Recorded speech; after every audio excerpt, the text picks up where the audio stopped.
Hi guys, what's good? Welcome back to the channel. This is my first time filming a video in like a year, so I kind of feel a bit awkward right now, but yeah, I'm so happy to be filming this morning. I kind of took the past year off of like social media to just really focus on my personal growth as an individual, and it's been a good year. And yeah, I just can't wait to share with you guys. Oh, also guys, there is construction going on across from me right now, and yeah, so if you hear that background noise, that's what it is. And I don't understand, it's 7:13 a.m. on a Saturday morning and these people are drilling in my ears. Why? But yeah guys, there's so much more coming on this channel, from like college stuff to getting into college to just life and everything, so please stay tuned. And on that note, I just want to thank you guys for your continued support. I have like not been posting, not been active, but like we're almost at 1k subscribers, and I just want to thank you guys so much. I've actually had like the chance to be having like conversations over email with you guys, even like zooming and meeting some of you. Ignore the noise again, but even zooming and meeting some of you, and honestly I love you guys so much. Like there are days when I'm not having a good day and somebody sends me like the most encouraging email, or they'll like leave the most encouraging comment, and I just want to thank you guys so much for your support and let you know that there's like so much more coming to this channel. So yeah guys, in this video, let's just get straight into it. I'll be talking about lessons I learned during my freshman year at Dartmouth and some things that I'm definitely going to be changing next year. So the first major lesson is waking up early and getting enough sleep. So this past year, I've consistently woken up at around 6 a.m. every morning, or maybe even earlier. And my first class didn't start until 9. So I had 3 hours in the morning to really get things done. That would include my morning routine, stretching. Sometimes I even read a chapter in my textbook or did an assignment by 9 a.m. So by 9 a.m., essentially, I had already gotten a chunk of work done. And I found that like that made me feel productive. So when I had my first class, I was always like, yeah, let's do this, because I was always prepared for it, like because I had so much time in the mornings to really focus on myself but also get work done. So next year I actually want to try to get up a little early. I want to try to get up at 5 a.m. every morning, just to give myself more time in the mornings to get work done, to spend more time on my spiritual morning routine. And yeah, early bird catches the worm. I really do believe in that philosophy. So wake up early, y'all. So another thing I just want to mention really quickly is that rest is a requirement, not a reward. I tried to get 8 hours of sleep this year. Honestly, I probably averaged around 6 to 7 per night, but I can probably count like on one hand the amount of times I got less than 6 hours of sleep in my first year of college. Like I prioritize my sleep, and I feel like you'll always have things competing for your time, so you just have to decide which things have to cut and which things you can't budge on, and your sleep is one of those things that you shouldn't be willing to budge too much on. And that's a challenge that I'm actually trying to hold myself to this summer, is to still keep up that routine of getting 6 to 8 hours of sleep and waking up early. Usually over summer, ignore the noise, usually over summer my routine gets thrown off, but this summer I really want to like still go to bed early, still wake up early. And yeah, the second main lesson that I learned this year was helping others and asking for help. So I had taken a gap year before coming to Dartmouth, and to be honest, my brain was so rusty. Like in a lot of my quantitative courses, like my math courses, my physics courses, I was struggling because I had just not done that level of work in a long time. And yeah, my brain was so rusty. I was having trouble with little things like differentiation, trig substitution, with like integration, like just things like that, like I was struggling with. And so what became super important in my classes was asking for help, but then also helping others. So in every single class where I found like the material to be difficult, or I was having a hard time grasping it, I'd find at least 2 people who were like killing the course and like doing super well, and then of course 2 people who I could help as well. And I found that that really helped. So I would check my every homework, every assignment that we were allowed to like consult with each other on, I'd check it with people who were stronger than me, and then also check in with people who were weaker than me to see if they needed help. So I think that duo of like having people help you who are way better in the subject and asking them for their tips, checking homework with them, even studying with them, but then at the same time checking in with those people who might not be as strong as you is like a win-win combo. And the third tip that I definitely learned this year is the need to have daily to-do lists and being organized. Now, I made to-do lists. On Sundays, I usually sit down and plan my week, and I made to-do lists with like things I have to do, the times I have to do them. And in my last term,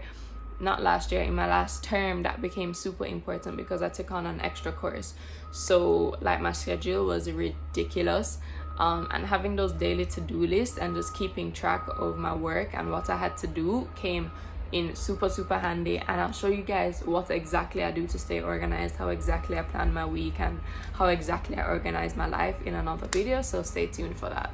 Alright, and now I'm going into things that I'm going to fix next year and that like I really just want to fix about myself in general. So the first thing is I have this very bad habit of when I get so busy or I feel like I have a busy day ahead, I feel like I don't have time for self-care. And I mean just little self-care things, so like doing my skincare routine, making my bed, having what I want for breakfast. Like those are little things that like are for myself, and sometimes I just feel like I don't have the time to do them, when really it's gonna take me like 5 minutes to make up my bed, but it gives me like such a lift in my mood. My skincare routine, again, 5 minutes, but like for some reason I always give on those things. Washing my hair, guys, I know it sounds nasty, but like when I get like super busy with work, like my hair is the last thing on my mind, and I've been like, I realized that I just need to make sure that I prioritize. Rachel, why are like my okay just I just really have just like, I'm understanding now that I really have to prioritize self-care, and it could just be the littlest things like getting my nails are not done right now, but having my nails done, washing my hair, my skincare, those things are very important, and no matter how busy I get, I need to get them done. And the second thing that I'm gonna fix next year is just being more confident and vocal. So in my first year, I did this entire year on Zoom, by the way, like it was fully online. So if you guys want to know how that was, I can also speak about that. But I literally felt like I didn't belong at Dartmouth because, like, first of all these kids are just super smart, and my brain was like very rusty, and I had to be like killing myself to do well in my classes, and everybody's just like chilling, and I'm just like, bro, I don't know why I came here. And that's how I felt for like a good chunk of my first year. Now I'm much more confident in my ability after seeing my results after my first year, and so I'm going into my sophomore year knowing that like I can handle it, like knowing that I belong here. And I'm happy for that, because when I go on campus, hopefully this fall, it's going to be different. Like imposter syndrome is real, and so I think it's very important, like before you step into new environments, that you reaffirm yourself and that you remind yourself that like you deserve to be there, and remind yourself that you're there for a reason, and remind yourself that you like worked to be in this space, like you have the ability, you have the capacity to succeed.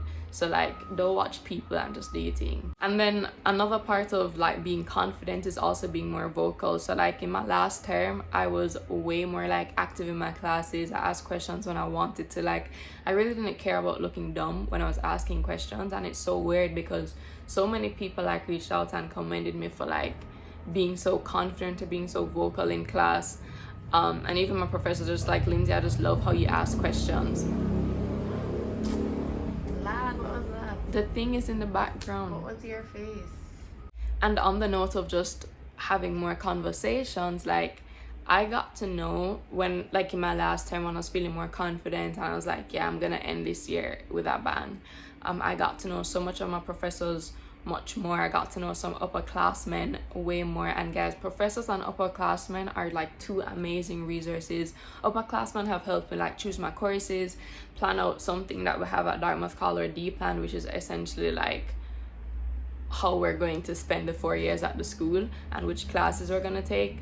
And even like professors have connected me with opportunities that I wouldn't have known of otherwise. Like I might be going to Germany in the spring because of one of my professors.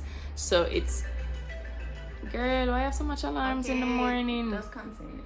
Yeah, so as what was I saying? Right, I might be going to Germany in the spring because of one of my professors, and another one of my professors like connected me with a summer fellowship. And like, and again, upperclassmen and what they've done for me. Like, I had an upperclassman that helped me with one of my coding assignments, and I ended up getting like a citation in that class, which is like a special award when you do really well. So like, upperclassmen and professors are your best friends, so reach out to them, get to know them, and just like have conversations, because they're actually people too. And I mean, I just can't stress the value that like talking to people who are older and just, I'm going off right now.